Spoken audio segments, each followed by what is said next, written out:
I find your use of ballpoint pens disturbing. So it's time for another fountain pen shootout.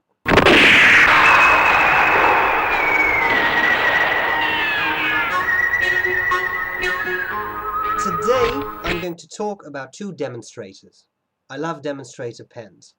I'll talk about the Pilot Prera Iro-Ai and the Monteverde Artista Crystal. I'll show you how to take them apart, how to ink them up. I'll do a writing sample later on, but first let's just briefly compare the two. The Prera on top here is clearly the smaller one of the two. It's definitely a bit of a smaller pen. It's not just because of the cap, it really is a smaller pen. Now, it's not really an issue. You can always post the pen, of course, and when I post it, even for my large hands, it's comfortable enough to use.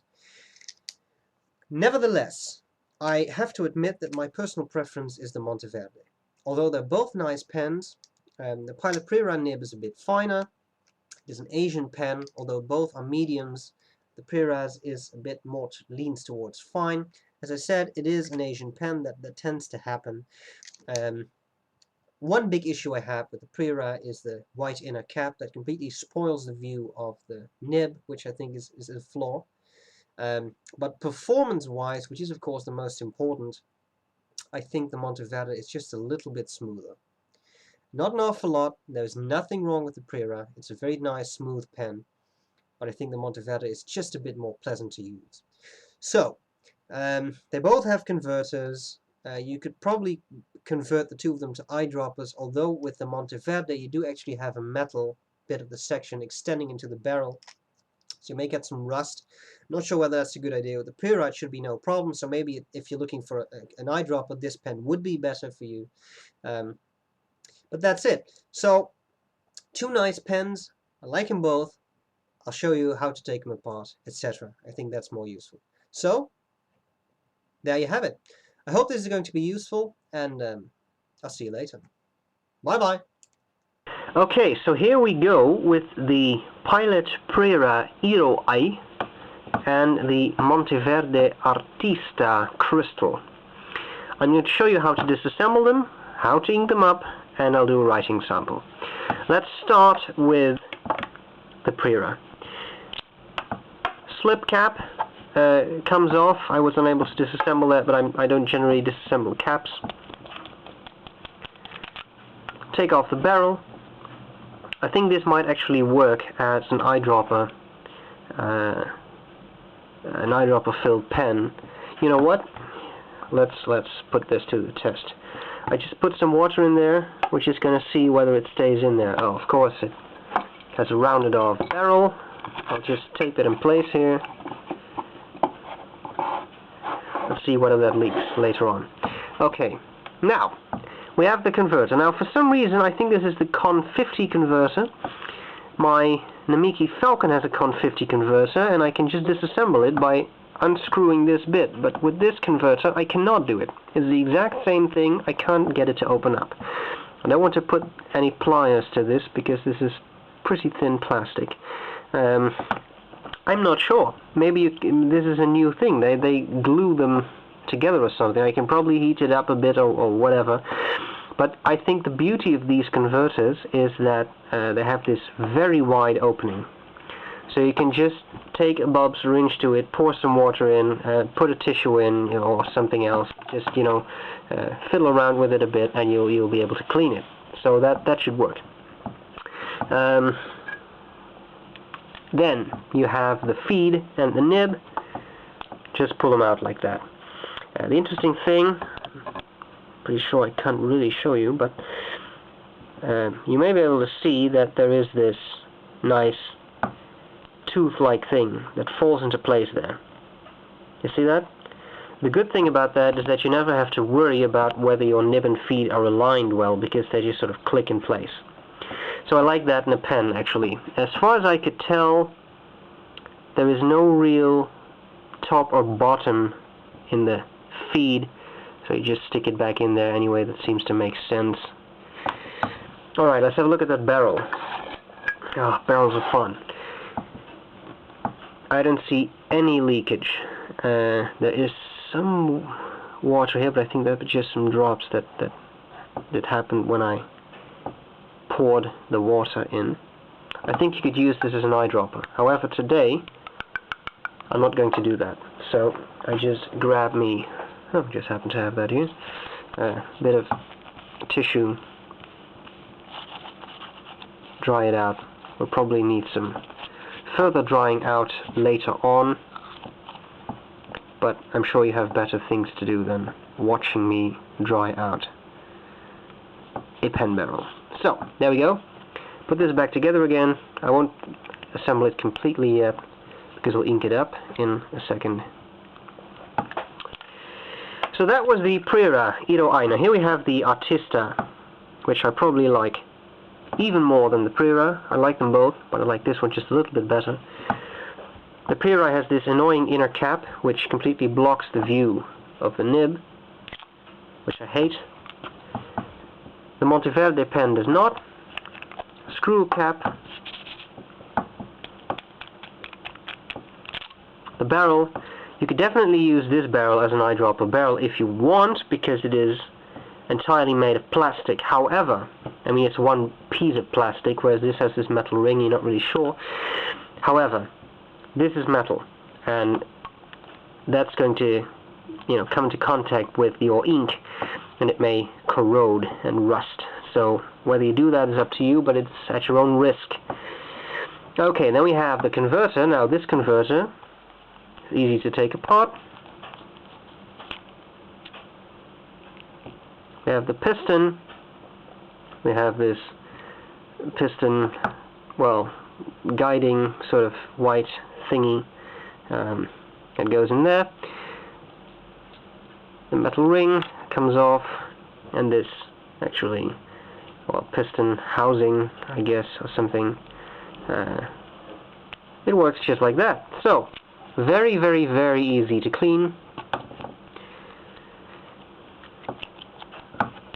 And then we have the section. Now, when I unscrew this, I always put the nib in the, what do you call that, the crook of my finger, put my thumb on there, and the nice thing about this pen is that it has a nib collar,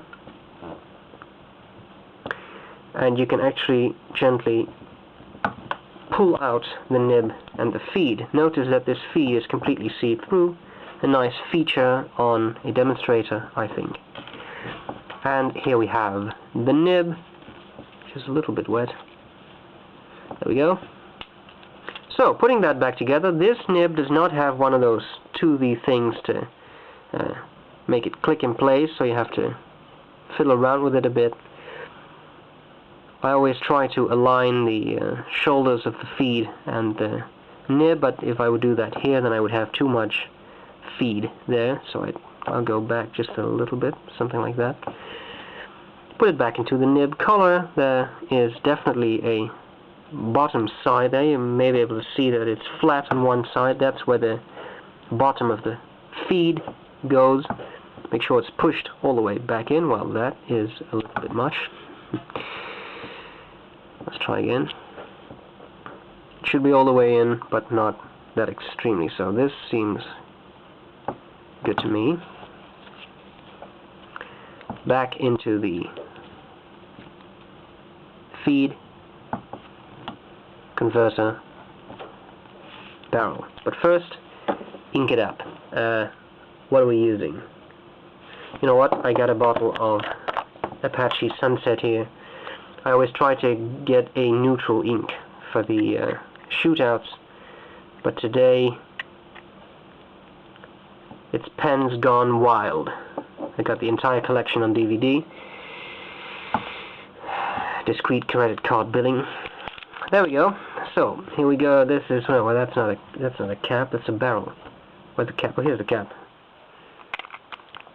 Artista and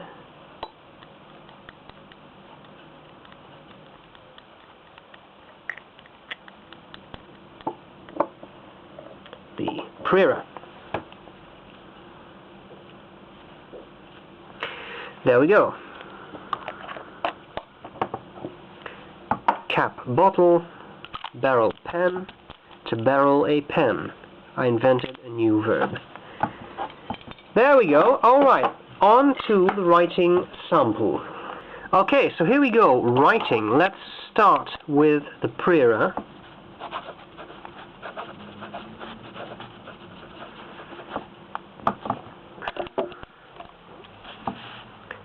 This nib is medium.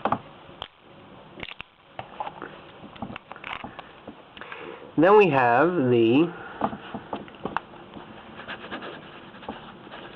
Monteverde, it's a US company, Artista, I'm just going to write Artista, not Artista Crystal, you know what I'm talking about. Anyway, here we have another medium. Now, first thing you may notice is that there is some difference in the line width offered by the medium Monteverde versus the medium Pilot Prera. This is entirely correct. The Prera is an Asian pen. Generally speaking, Asian nibs tend to be a bit finer than their Western counterparts. Let me see, what am I going to do? Writing is smooth. Looks like it says 4, but it says Fox.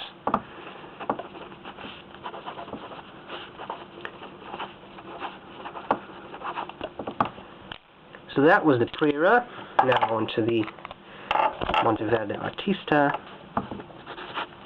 Same amount of pressure. I'm not pushing down any harder on the paper. You see, the line width is definitely this nib definitely gives a wider line. The quick brown fox is back for a sequel.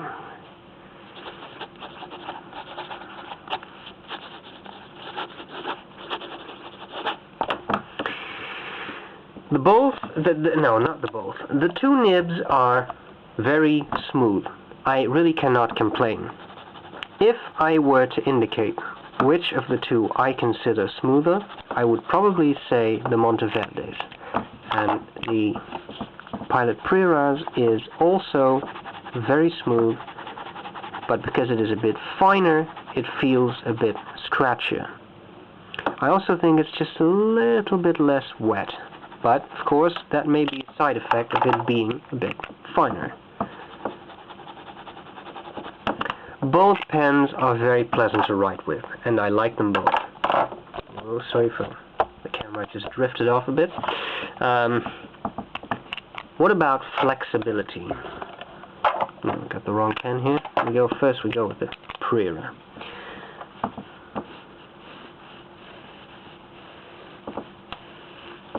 Well, there is some line variation to be had, but it's not extremely pronounced. This is the Monteverde.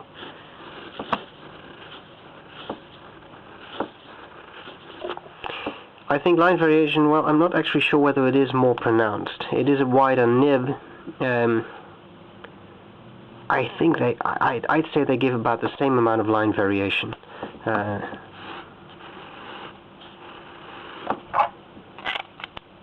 was the Monteverde. Here we have the Prera again. It gives a finer line, but I mean it gives a finer line overall. So I really think that relatively speaking you get about the same amount of flex. I'm not sure whether you agree. It doesn't really matter. I mean, they both seem to give you some line variation, but these are not flex pens anyway, so to expect huge amount of flex is not really realistic. So, which one do I choose? Well, it's difficult to choose from these pens because I like them both. However, I'm just adjusting my position a bit here. Alright, so if I were to choose, I'd pick this one, the Monteverde. It's not that the Prera is not, it's a worse pen, because it's not. I think that they both perform very well. However, I like the grip of this pen just a little bit more. I like its shape just a little bit more. And you know, the nib width, I like that a bit more. But most of all, and that's just a design thing, but if I want a demonstrator, I want a pen that is a demonstrator. I don't want to see this huge white inner cap. So that is something, it's just an aesthetic thing, and when it comes to writing, I don't think one outperforms the other an awful lot. But overall looks, I prefer the Monteverde. So, there you have it. If you're looking for a demonstrator that is not too expensive, you don't want to go for the Pelican M1005, check out these pens. They're both nice, and I could recommend them both. So I hope this was useful, and I'll see you later. Bye bye.